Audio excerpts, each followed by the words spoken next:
அப்பொழுது அவர் வல்லை கடைசியாக வந்தார்கள். வந்த உடனே பேசுனோடனே அப்பொழுது பேசுகிறார். அதுக்கு முன்பாக கூட்டத்தில் பேசலை. அதுக்கு பின்பாக என்ன சொல்கிறாருன்னா, அன்பு சோதர் பன்னீர்செல்வம் அவர்களே பேசுகிறார். இதுக்கு 2 வார்த்தை எப்படி கஷ்டமாக இருக்குது. பன்னீர்செல்வம் அவர்கள் எனக்கு இதுக்கு முன்பாகவே என்னை முதலமைச்சராக இருக்க சொன்னார்கள். இருந்தாலும் கூட அந்த சூழ்நிலை அம்மாவினுடைய பிரச்சனை இருக்கும்போது நான் ஏற்றுக்கொள்ள மாட்டேன் என்று சொன்னார்கள். வரவேற்கத்தக்கது. ஆனால் நம்முடைய ராஜினாமா கடிதம் இருக்கின்ற பொழுது மட்டும் அவரை மேலே உட்கார வைக்கின்றார்கள். அதற்கு முன்பாக தமிழக முதல்வர் இருக்கின்ற அவரை ஏற்றுக்கொள்ளவில்லை. இருந்தாலும் கூட அங்கே இருக்கின்ற அத்தனை பேரும் சட்டமன்ற உறுப்பினர் மனசாட்சி பிரகாரம் இருக்க அம்மாவினுடைய பிள்ளைகளாக, புரட்சித் தலைவர் பிள்ளைகளாக நாங்கள் வளர்ந்தோம். அத்தனை பேருக்கே ஒரு மனநிலை கஷ்டமாக இருந்தாலும் கூட இந்த இயக்கம் உடைந்து விடுக்கிறார் என்ற அடிப்படையில் தொடர்ந்து நாங்களெல்லாம் அன்றைக்கே சொல்கிறார்கள், உடனடியாக தலைமையில் இருந்து நீங்களெல்லாம் செல்லக்கூடாது, இங்கேயே இருங்கள், கிட்டத்தட்ட 3 நாட்களுக்குள்ளாக முதலமைச்சர் தேர்ந்தெடுத்து விட்டு நீங்கள் செல்லுங்கன்னு சொன்னார்கள். நாங்கள் எல்லாருமே அவர் வாட்டுக்கு அவர் எம்எல்ஏ ஆஃபீஸில் இருக்கிறவங்க இருந்தாங்க, லாட்ஜில் இருக்கிறவங்க இருந்தாங்க, எல்லாருமே இருந்தோம். அங்கே இருக்கின்ற நேரத்தில் அன்றைக்கு சாயங்காலமே கிட்டத்தட்ட 9 மணி அளவில் அருமையான ஓபிஎஸ் அவர்கள் அம்மாவனுடைய சமாதிக்கு சென்று அமர்ந்தார்கள்.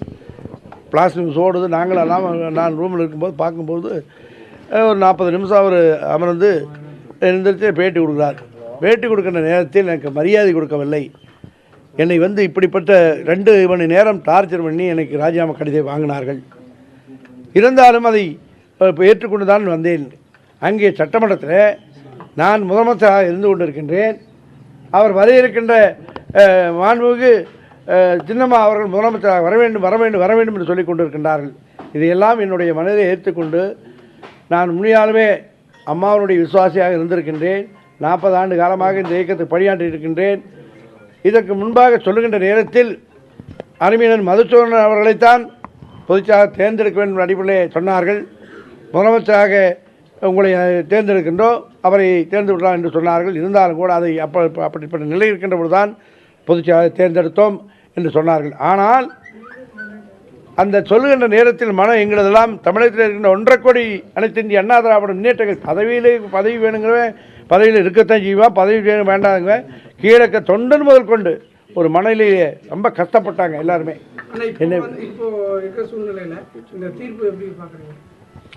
தீர்ப்பை இதுக்கு முன்பு இருந்து உங்களுக்கு தெரியும், அம்மா இருக்கின்ற காலத்தில் இந்த தீர்ப்பே இப்படி வரக்கூடாதுன்னு நினச்சோம். அம்மா இருக்கின்ற காலத்தில் பல்வேறு பூஜைகள் எத்தனையோ பொதுமக்களும் கூட செஞ்சாங்க. அந்த தீர்ப்பு வழங்கப்பட்டிருக்கின்றது. இப்பொழுது சூழ்நிலைக்கு இன்றைக்கும் தமிழக மக்கள் அம்மா இல்லாத காரணத்தினால் இப்படிப்பட்ட தீர்ப்பு தான் வர வேண்டும் என்ற மக்கள் நினைத்து கொண்டிருந்தார்கள். இதுதான் உண்மை. அதுக்கு பின்பாக அந்த தீர்ப்பை பற்றி ஏன்னா மேலே அதை கேட்டுட்டு தான் மற்றதெல்லாம் பேசணும். அசாதாரண சூழல் இந்த தீர்ப்புக்கு அப்புறம் சரியாயிடும் ஒரு முடிவு வந்தது. ஆனால் தற்போதும் கூட பாத்தீங்கன்னா எடப்பாடி பழனிசாமி முன்னிறுத்தப்பட்டிருக்காரு. இன்னும் அதே மாதிரி ஒரு பரப்பான நீங்க சொல்றதுங்களா இல்ல அதான் ஓபிஎஸ் தற்போது நீக்கப்பட்டுள்ள அடிப்படை உறுப்பினர் பதவியில இருந்து அதே போல எடப்பாடி பழனிசாமி சட்டமன்ற குழு தலைவராக நியமிக்கப்பட்டுள்ளார். அதாவது ஒரு அசாதாரண சூழல் தெளிவாயிடும் இந்த தீர்ப்புக்கு அப்புறம் அப்படின்னு சொல்லப்பட்ட வந்த நிலையில இது போன்ற திருப்பி ஒரு பல்வேறு முடிவுகள் எடுக்கப்பட்டு வருவதை நீங்க எப்படி பாக்குறீங்க? திருப்பி முடிவு நாங்கள் எடுக்கல. எங்கள் அண்ணன் அவர்கள் எடுக்கிறது இல்லை. நல்லா கேட்டுங்க, நாங்கள் எந்த முடிவிலும் மாற்றம் இல்லை. அவர் முதல்வராக இருக்கணும், இந்த கட்சியில் தலைமையாக்கணும் அப்படிங்கிறது எங்களுடைய நிலைப்பாடு. ஆனால் பொதுச்செயலாளரை எங்களை நீக்கிறதுக்கு அவங்களுக்கு தகுதியே இல்லை. காரணம் என்னென்னா, பொதுச்செயலாளர் அம்மா அவர்களை தேர்ந்தெடுக்கின்ற நேரத்தில் அவர்களுக்கு அனைவருமே ஆதரவு தந்து கொண்டிருந்தோம். ஆனால் அப்படிப்பட்ட நிலை இன்றைக்கு இல்லை. உடனடியாக மதுசூதனன் அவர்கள் அவைத்தலைவர்கள் சொன்னார்கள், இன்றைக்கு இருக்கின்ற சூழ்நிலை அம்மா அவர்களை தேர்ந்தெடுக்கின்ற பொழுது பல முறை அவர் தேர்ந்தெடுக்கப்பட்ட ஒரு நாளும் கூட யாரையுமே எதிர்ப்பு தெரிவித்ததில்லை. ஆனால் இன்றைக்கு அந்த எதிர்ப்பு இருக்கிற காரணத்தினால உடனடியாக பொதுச்செயலாளர் தேர்ந்தெடுக்கப்பட்ட தேர்தல் நடத்தப்படும் என்ற அடிப்படையில் மதுசூதனன் அவர்கள் அவைத்தலைவர்கள் சொன்னார்கள்.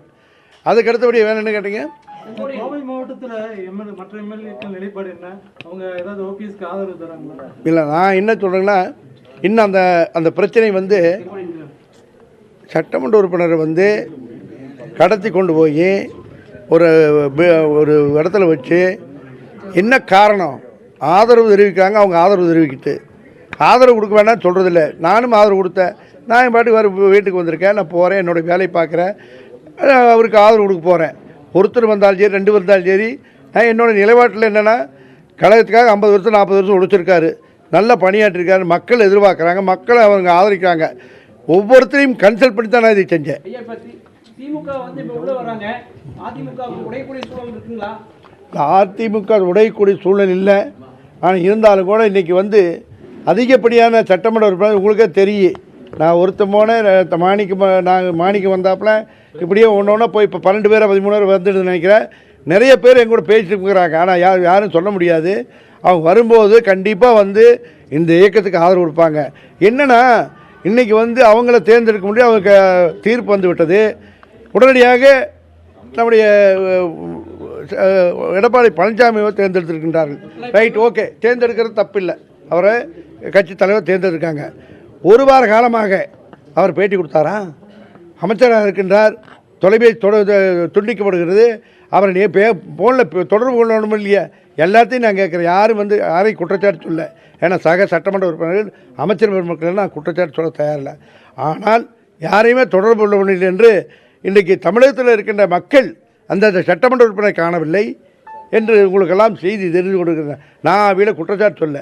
ஏன்னா ஒரு கடத்தப்பட்டவர்கள்னா போய் அவங்கள வந்து இல்லை நீ பண்ணு சொல்ல முடியாது. அவையிலேயே முதலே பேட்டி கொடுக்க சொல்லியிருக்கலாமே. யாருமே பேட்டி கொடுக்குறது சுத்தமாக அவாய்ட் பண்ணுறாங்க. எதுக்காக? அப்படிப்பட்ட நிலை இருக்கக்கூடாது. அம்மாவனுடைய வளர்த்த பிள்ளைகள் நாங்கள்லாம் ஒன்றாத்தான் இருந்தோம்.